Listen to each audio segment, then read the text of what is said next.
Live and direct, live and I take no jive. Legalize it. I mean, how much can a koala bear? Koala bear, koala bear. Koala bear. Barry pulls a joint out of his pocket. Bill says, "Great, Barry, a reefer." Hi, and welcome back. It's the Koala podcast. And on this show, I'm down in Florida and I'm talking to Zack, Kobrin, attorney at Saul, Ewing. And he is going to talk to us about the rise of cannabis and hemp-based beverages in the US, and just some of the legal issues with that, and what is where the market is going, I suppose, is probably the best way to frame it at the beginning of the conversation. Zack, thank you very much for taking time to be on the Koala podcast. Are you a cannabis lawyer specifically, or is this just an area that you decided that it'd be interesting to work in? I want to say a little bit of both. I've actually been, I'm a corporate and regulatory lawyer by background, but Yeah. I've been focusing almost exclusively in the cannabis sector not almost exclusively, I've been focusing on the cannabis sector for over a decade. Yeah, you're a cannabis lawyer then. Yeah, I mean, it's not one of those things I just dip my toes in. I've been in-house for 2 public cannabis operators. Yeah. A little more than dipping my toes in. So yeah, well, most people they once they're in, they don't get out. There's more than enough work to keep everybody occupied for the next 4 decades. Yeah, listen, there could always be more work. Yeah. You said you worked in-house. Were you working for what sort of companies were you working for? So the first company, interestingly enough, both of them were Florida-based. The first one was right after Florida went medical. I was doing a lot of work for, now they operate as Fluent. And at the time, I was pretty much doing most of their regulatory and their, corporate legal needs. And at, 2016, 2017, when everyone was starting to go become an MSO and drop flags everywhere, they came to me and said, "Why don't you come in-house?" And I remember when I joined them, it was like 35 employees operating in one state. When I left a couple years later, it was multiple hundred employees, multiple states. The management at the time had a big international expansion thought print, and we had just taken them public. So kind of saw the full spectrum of that. And then fast forward a few years, I was in-house at Trulieve for a short stint, helping them with their harvest expansion and that bit. Okay, here's a quick question about Trulieve. I'm interested in the company. I'm sort of fairly separate geographically from the US. Yeah. Does it have a big in-house operation? I mean, they spend money like there's no tomorrow. So do they? I think it depends on the company. I think all the large MSOs have a decent sized legal team, and that could be anywhere from 4 to 8 lawyers. I don't think Trulieve has a super large compared to some of the other MSOs I've dealt with. And it's just interesting because I rarely get to talk to people who were in-house, and I definitely don't get to talk to people who are in-house because I think some of the politics of what I publish on my website doesn't always concur with company policy conversations.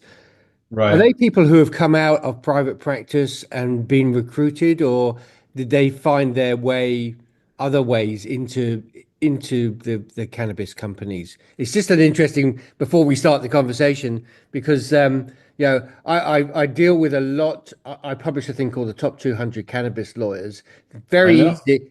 Yeah, it's very easy to find information. Law firms are great about providing information about who the lawyer is, what they do, how to contact them, all this sort of stuff.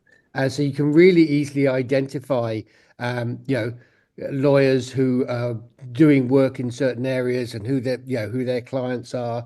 But as soon as you get to the in-house space, it's very hard unless you're in the day-to-day industry, if you're an outsider trying to research in-house counsel, they're not very public about their teams. No, I think I mean, look, I have a tremendous amount of respect for those that are in-house. And, I love being at a firm. I love being outside, but I really loved being in-house. It's a different muscle you use, like your Yeah, I mean, day-to-day. you're working for the team, so to speak, aren't you? Yeah, like when you're at a firm, when you're outside counsel, it's like, client calls you and says, "Hey, I need help with whatever, a A, B, or licensing agreement." C. Yeah. Right. You do the project and you're done, you move on. But when you're in-house, you actually get to see what happens next. Right. I found that to be fascinating that like, okay, once, the negotiation is done, the deal is done, how does it get implemented? Like that aspect of the operational side, I loved. And to be honest, I never worked as hard as when I was in-house. Like without a doubt, bar none, I worked harder both times I was in-house than outside. Um, to your point, yeah, I think because that when you're in-house, like when you're outside, like part of my job is to be out there, is to be known in the industry as a thought leader, you know, have, people recognize me for my work and who I am and what I can do. When you're in-house, that takes a back seat, right?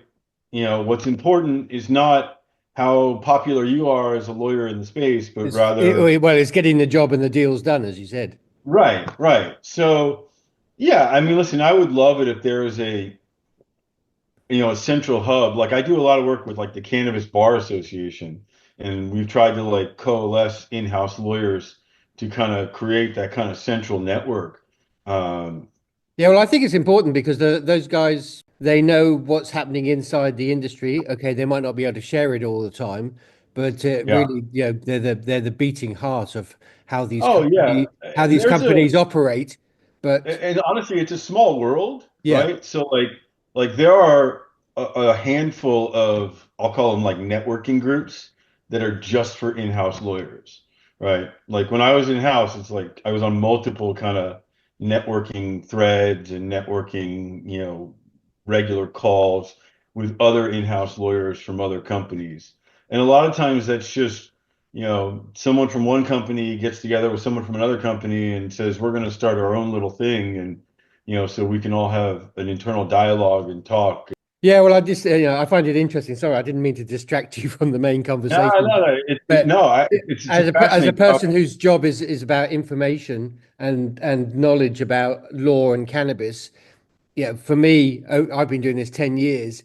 It's a blank space I'd love to fill in more, but at the same time, I know the politics of that blank space is that it's always going to be harder to fill in more simply Yeah. because contracts are signed with companies and you do a job. So you only really find out when people move back into private practice. Yeah. Yeah. I mean, listen, there are a lot, like I said, there's a lot of really fascinating and amazingly good, talented lawyers. And it's a small world we all kind of live in. Like, But that's in-house, even in banks. yeah. That's always the same story with in-house. It's actually always a much smaller world than people outside perceive. Whether Yeah. 100%. whatever industry, shipping, oil, it's always there's only ever 250 people globally who are really doing the work, isn't it? Yeah. I mean, maybe it's a little bit more, maybe it's a little less, but yeah, Yeah. it's I'd like to think I'm well known in the space, and I know most of the lawyers. And listen, there's nowadays I feel like there's hundreds and hundreds of people that are like, oh yeah, I do cannabis work. I Well, know I a good mean, bit as I of say, I started this. I'm in the fifth ish edition of this directory. And when I started, I could count 2014, 15, I could count probably, I don't know, 10 or 15 people who actually admit that that was what they did. They were a cannabis lawyer, and that was, yeah, even then it was yeah. only 60% of their practice. And now every big Now, firm in now the I, world. I I've got a field of thousands to choose from, of which a lot less of them are actually cannabis lawyers than they'd like to think. So Right. it's interesting. Anyway, that's a distraction. you're working when you started working for Saul, was cannabis beverages the area that you were specifically interested, or was it something that's because it's grown that you see that there's a growing market, so to speak? No, it was always an interesting area in the last couple of years that I've wanted to do more, learn more. I do a lot on the hemp side and the cannabis side, so it's just a natural route. So I think I tend to agree with you that like I looked at beverages as that is a natural progression of where the industry is going to go. It's an easy distribution model. It's an North easy route. America and the word soda, basically. I mean, they go hand in hand, don't they? Right, right. I mean, it's you know, alcohol in cans, soda in can like it goes hand in hand. It's an easy pivot for a lot of these companies too. But I mean, look, we started seeing this kind of move. I mean, what, 4, 5, 6, I don't know how long ago it was when Tilray, was all, when they were kind of moving into buying the breweries and, you saw some of the Canadian operators wanting to take positions in breweries. I think originally the thought was, I mean, look, I think there's two ways to look at it when these companies get into it, right? If you're buying into a existing, say, alcohol, distribution model, there's a nationwide distribution presence. And for these companies that have been living in the state by state world, that's fantastic. It's kind of we're preparing for eventual interstate commerce in the US by buying into companies that have a built-in network for distribution across the country. I think then eventually these companies also see that, these breweries make a lot of money. So that's one way to look at it, right? And the other side is, I think what we're seeing now, in the last, say, 12 to 15 months, with the cannabis operators moving into, especially like the hemp beverages, production, getting product out into the marketplace is pretty easy, as opposed to the state regulated cannabis license operators, right? So, getting a hemp product packaged and out to marketplace is so much easier than Well, I complying mean, with the I've state. noticed that with some of the big players over the last few months is you know Yeah, only as recent as October, November last year, they were still sort of fighting the battle against hemp a bit. But yeah, in the last 6 to 8 weeks, three or four of them have launched product lines. I mean, yeah. I suppose what I'm interested in first is, are they launching product lines that are both cannabis and hemp related? How they do they differentiate between the two, and how do they manage legal, regulatory, and compliance in each state with both sets of products? So that's a really good set of questions and a really bit loaded question. So we'll say companies that are doing it on a state by state under their THC brands, right? Under their regulated marijuana brands, right? Uh, for them, it's essentially what's permissible state by state, right? For most of the companies, like when you saw Trulieve come out with its and Curaleaf and some of the others, they're pushing what amounts to hemp infused beverages, right? And so that it's a little bit of the Wild West Well, in the that's what I was space. saying, because it must be quite confusing for the consumer about which of these products they're buying, what's the difference, and are they different price points, as well as can I legally consume this in any particular state? I mean, there's so many points of confusion, so to speak. I Yeah, know I it'll mean, keep you occupied, 36 hours a day. yeah, I mean, so it is a little bit of the Wild West, right? So, these are products that are hemp derived, so it's farm bill compliant products, so it wouldn't fall in the marijuana side. The science has gotten to the point where it's fascinating. The average consumer probably doesn't know the difference, right? If you walk into a grocery store or Total Wine or a big box store, and you know they've got entire walls of hemp infused THC beverages. You just see THC beverage and you don't know the difference Yeah. between, you go outside the US and there really is no distinction between Well, it's going hemp to be and even less distinction because of the UN last week, where right. Well, that's a whole nother. yeah, it's a whole other story, which just thrown another ding right into the middle Oh of it. yeah. But yeah, I mean, look, so these hemp beverages, these hemp infused beverages, they would technically fall under the FDA and the Food and Drug and Cosmetic Act. The federal government hasn't as of now, the federal government has not allowed um, marijuana or cannabis as an additive.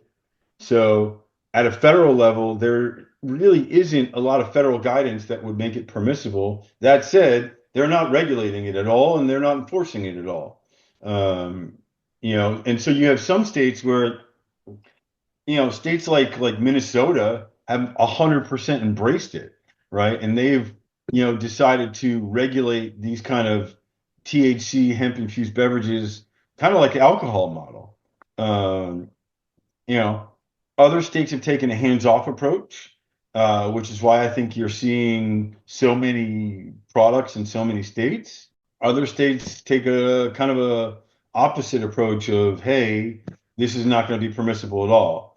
But I think because there's such a lack of guidance on the federal level, a lack of enforcement at the federal level, especially when it comes to hemp products, that, you know, like I tell most clients when they're getting into it, that you need to understand that you can get to market pretty quickly. You can develop a product and get it up and running pretty quickly, and you'll likely make a decent revenue, but it's a short term because I would It's a bit expect like within COVID for the first round of cannabis, isn't it? I mean, that was confined to like a 3 year period. It seems that in a way, this is what's going to happen. There's 3 or 4 years in which people can, if they're efficient, they can make a lot of money very quickly. yeah, 100%. I think this is like the right time to do it. Knowing full well that and I think, look, from a regulatory perspective, there's two ways to look at it, right? The federal government passed a farm bill in 2018. The farm bill said that here's the distinction between marijuana and hemp. Anything below 0.3% delta 9 on a dry weight basis is hemp, right? The federal government never took into account that you could convert hundreds of cannabinoids into delta 9 after harvest on a wet basis, right? Like who would have ever who in the federal government said, "Hey, wait a minute, can you convert CBD into delta 9?" Right? That no one asked that. I mean, someone may have, but not that I Nobody know of. answered it, and it didn't make it into Right, the right. legislation, did it? Or looking at other cannabinoids that, maybe it's delta 8, and or maybe it's THCP or any other cannabinoid that maybe has the same intoxicating effect, right? But from a argument perspective, that all comes from hemp, right? And as long as it's not more than 0.3% on a dry weight basis of delta 9, so basically at harvest, it's not marijuana. So that's where, most of the time you see these labels, it says, farm bill compliant, right? Because that's their way of saying it's hemp derived, THC. But yeah, I think there's two ways of looking at it, right? Like some people will think, okay, the next version of the farm bill, so it's been pushed down the road, so maybe it comes out in 2026. They're going to close this loophole and they're going to find ways to re-regulate, to tighten the regulation when it comes to hemp, right? And change the definition. Some other people think, well, if the market gets so bloated and so big, it's going to be impossible to put that toothpaste back in the tube. You know what I mean? So like, I think there are a lot of folks that have basically taken the approach of, I'm going to maximize this as fast as I can, make as much as I can, as quickly as I can. And in doing so, I'm building a national network of distribution. So eventually, hopefully down the road, we see an infrastructure, kind of interstate commerce. And if you're one of these big MSOs that wants to have staying power, or if you're any company that wants staying power, once we see the federal government kind of ease up, having a distribution network across multiple states is going to be highly important. It's like any other CPG company, right? I think that's one way they're looking at it. And the other way is if more people are flooding the marketplace, it's going to be a lot harder for the federal government to come back and go, well, no, you all are wrong. We're going to, even though Well, I you've mean, made and then it automatically creates a black market anyway, doesn't it? And so if they right. ban it, people are going to be producing it because they know there's going to be money made from it, but you're not going to be earning any taxes from it, and it's probably not going to be so. Well, yeah, I won't talk about whether it's healthy or not, but it'll be less Yeah. healthy if it's produced illegally.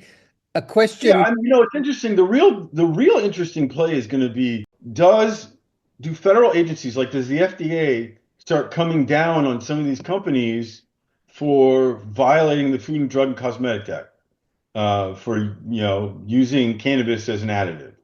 You know, are they going to actually start looking at labeling, right? To date, most people think of it more in the context of, are you making health claims, right? That kind of stuff. But Well, that was what I was going to move towards was how are the states dealing with marketing and advertising issues as these products just come onto line, literally a new one every third day. Um, and, some are making claims, some are designing their branding so they look as though they might want to be consumed by a 14-year-old. Is that being managed at all at the moment? Have you noticed? And no, that just what are the yeah, companies asking you about how to deal with that? Are they actually interested, or are they just interested in selling? I think both. I mean, it's a reasonable question on both sides, right? I think most states, it's being done on a state by state basis. Most states have their own hemp regulations in place, and they have requirements for packaging, labeling. Like I'm in Florida, Florida requires a QR code that lets you have a link to the certificate of analysis so you can find out what the hemp products that are in it. Some states require it, some states don't require it. Most states have some kind of requirement when it comes to, we'll call it attractiveness to children and how they scope, how they scale that. You can't have cartoons, you can't have bright, shiny colors, Yeah. or you can't have pictures of people on it. Every state's a little different. There isn't really a federal standard when it comes to that kind of packaging. Um, you know, that's in addition to states going, well, you can't make, wild health claims, right? Like drink this and it's going to cure your migraines. If you do that, you're probably going to get a little nasty gram from the federal government and from your whatever certain states you're selling it in. Do you feel as though that the industry, although it's a bit of a wild west, as you say at the moment, um, want to be fairly conservative in the way that they grow it so they keep a long-term market? Is probably the best way to ask the question. I think that this is going to be an answer without an answer, right? Yeah. It's yes and no. I think they want to capitalize and maximize as much as they can, as quick as they can. That said, I think they want some level of staying power to establish an increased base of customers in multiple markets. If you're a big MSO and you've got these tonics that you're selling in, a grocery store, if it increases your customers at your marijuana dispensary, that's great. Or vice versa. If you've got customers that are buying, cannabis products in your dispensary and they know that you can go buy hemp products in the grocery store too. So I think one side is feeding the other side and vice versa. So that said, they want that staying power. They want that national network of distribution, but they also want to capitalize as fast and as much as they can. I mean, look, the cannabis industry is crazy in the sense that like some of the largest and the most established companies, right, are still smaller than some of the smallest pharmaceutical companies or some of the smallest, tobacco or CPG companies. And even the biggest ones, they all still operate a little bit like emerging growth companies, right? They all still have their growing pains and they all still operate like everything is reinvested into the company, which is great. And they're still they operate in the mindset of how do we capitalize as much as we can in the space we know really well. This is just one additional space where they're all just now realizing, hey, we can actually do this, we can do it well, and we can do it in a way that helps our investors and helps get returns back to the company. Now, here's another quick question. You just mentioned the word tonic a couple of minutes ago. At the moment, it seems as though cannabis beverages are presented a bit like sodas, Yeah, but an alcohol version of as the easiest explanation. The alcohol industry, of course, is far more established, been around a lot longer, and managed to segment the type of alcohol that they sell. So you can go from Miller Lite all the way up to a bourbon. right. Because of the farm bill at the moment, I presume they can't do that. But is there discussions within the industry as how do we take this product and make it more than one thing, or am I going too far into the future and they're just working on this sort of time of fizzy or I don't know soda type approach to I to, think to they're just selling? working on that right now. They're kind of following the model of like the Trulies and in the States they call them tonic beverages. Yeah. The kind of alcohol-based canned beverages that are carbonated and they're not really a beer, they're not really a liquor. Um, that's a huge segment within the beverage sector, right? I don't think that these companies have thought, I may be wrong, I don't think they've thought it out in the sense of uh, how do we create a segmented beverage space? I think they're looking at this as that is the segment they're in, this Yeah. kind of carbonated tonic. Um, what's going to be really interesting, I read the other day, was um, we're not just seeing it with cannabis, but also with the functional mushroom, Well, psychedelic space. that's what I was about to ask. Yeah. And I actually read something the other day that, so Breeze, which is one company in the doing like a mushroom tonic, a mushroom beverage. I thought I saw an interview the other day where they were working on like an actual distilled product. So more of like a liquor. I don't think that the cannabis companies are there yet. I think that they have said this is the segment that we want to live in for now, because maybe it's easy for production, it's easy to market. There isn't this established framework for alcohol sales for So you beer don't and well, you don't wine. want to find some capital to do and more investment, and then find that the farm bill knocks it on the head in 2026, do you? Right, right. I mean, listen, I would love it if the federal government said, yeah, we're going to treat all of this like alcohol, beer and wine or alcohol sales. And it would make it a lot clearer of like, this is what you've got to do to be compliant. It's cannabis. Clarity isn't part of the game, is it? I've been doing this for a decade. It's never been part of the game. I mean, listen, there's 1,000 different ways you could come up to make this work, but I think these companies are really just operating in the world they know they've got access to right now, knowing that there really is no clarity coming from the federal government, and there probably won't be much clarity. You know, Now, a who quick knows what question. rescheduling is going to do? Who knows Yeah. what the Trump administration is going to do? So, Well, that was my next and final question because we haven't got long to go. So, yeah, look, yeah, we don't know what the Trump administration is going to do because you never know what the Trump administration's. He could go one way or the other, or yeah, yeah, leave yeah. it as is. But as I said earlier, last week the UN made a decision to schedule HHC. I have no understanding of why they've done.